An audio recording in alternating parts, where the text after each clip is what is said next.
बिस्मिल्लाहिर्रहमानिर्रहीम। अस्सलाम वालेकुम guys, welcome to my channel RKA botanist. आज जो हमारा टॉपिक है बेसिकली वो ये है कि Covid spread from animals. Corona virus हम देख रहे हैं कि बहुत ज़्यादा न्यूज़ पे भी आम हुआ है और बहुत से ह्यूमंस इससे इफेक्ट हो रहे हैं, डेथ रेट इंक्रीज़ हुआ है। तो बेसिकली ये वायरस एनिमल से कैसे स्प्रेड हुआ, आज हम ये देखेंगे।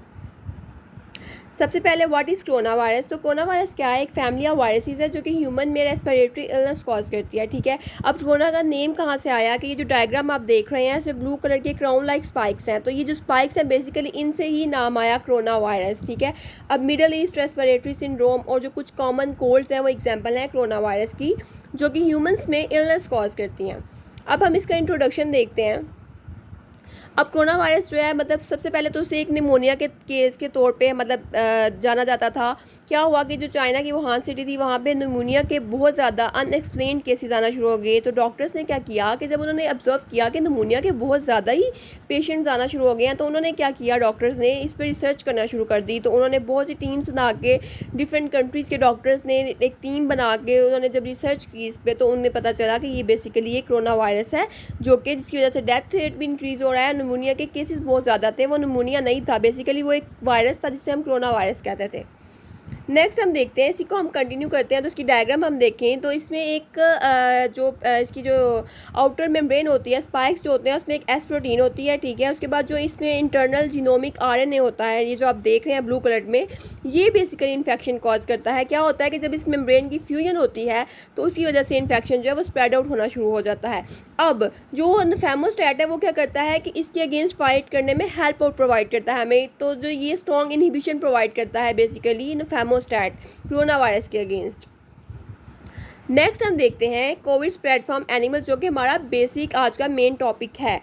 अब हमें पहले तो ये नहीं पता था कि बेसिकली इसका जो मतलब कोरोना वायरस कहाँ से इसका ओरिजिन क्या है, कहाँ से ये आया है। ये भी नहीं पता था हमें कि ये एनिमल ओरिजिन है या मैन ओरिजिन है, किस तरह से ये स्प्रेड हुआ। तो फिर हमने क्या किया कि बहुत से साइंटिस्ट ने स्टडी करना शुरू की, तो उन्होंने देखा कि बैट की किसी स्पीशीज़ से ये वायरस स्प्रेड हुआ है। अब उन्होंने क्या किया कि यूके की 17 रेजिडेंट ब्रीडिंग बैट स्पीशीज़ जो है उनको जब टेस्ट किया उनकी जीनोमिक RNA को, तो उन्हें पता चला कि वो हार्मफुल नहीं थी ह्यूमंस के लिए, वो स्प्रेड नहीं करी थी कोरोना वायरस। ठीक है, अब तो लेकिन जो एक चाइना की वुहान सिटी में राइनोलोफस अफिनिस बैट की स्पीशी थी, जिसका जो जीनोमिक RNA था, जो जीनोम था, वो 96% आइडेंटिकल था कोरोना वायरस से। तो पता चला कि इस बैट की स्पीशी में जो है वो आया, मतलब इससे स्प्रेड हुआ। ये इसकी डायग्राम में ये स्पीशी शो की गई है बैट की। नेक्स्ट हम देखते हैं कि कोरोना वायरस अब देखें कैसे आया। One of the conspiracy theories that have plagued attempts to keep people informed during the pandemic is the idea that the coronavirus was created in laboratory। अब क्या हुआ कि कुछ मतलब कि जो साइंटिस्ट थे वो कहते थे कि इसको लेबॉर्ट्री में प्रिपेयर किया गया है, ये मतलब कि नेचुरल नहीं है।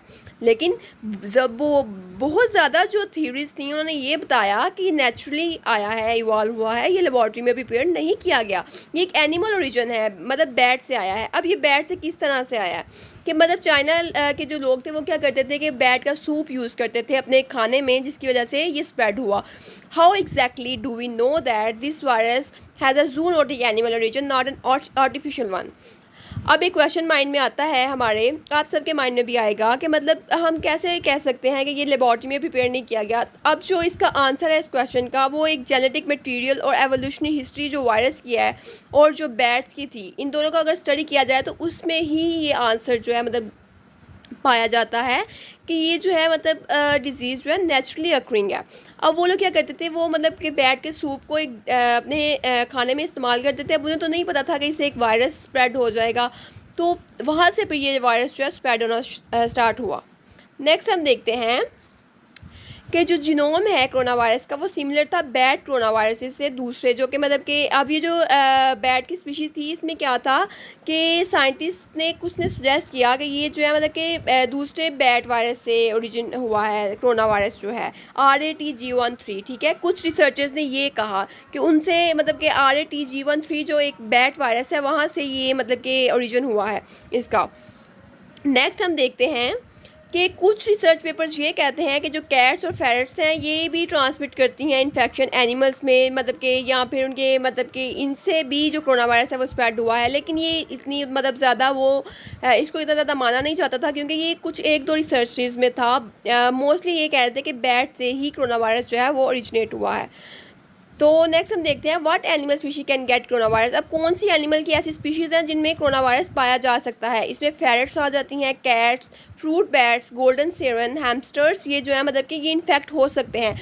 इनसे ओरिजिन नहीं हुआ, ओरिजिन जो है इसका वो बैट है, बैट से ही वो निकला है। लेकिन इन एनिमल्स को इफेक्ट कर सकता है, इन्फेक्ट कर सकता है virus, ferrets, cats, fruit bats, golden Syrian, hamsters, ठीक है।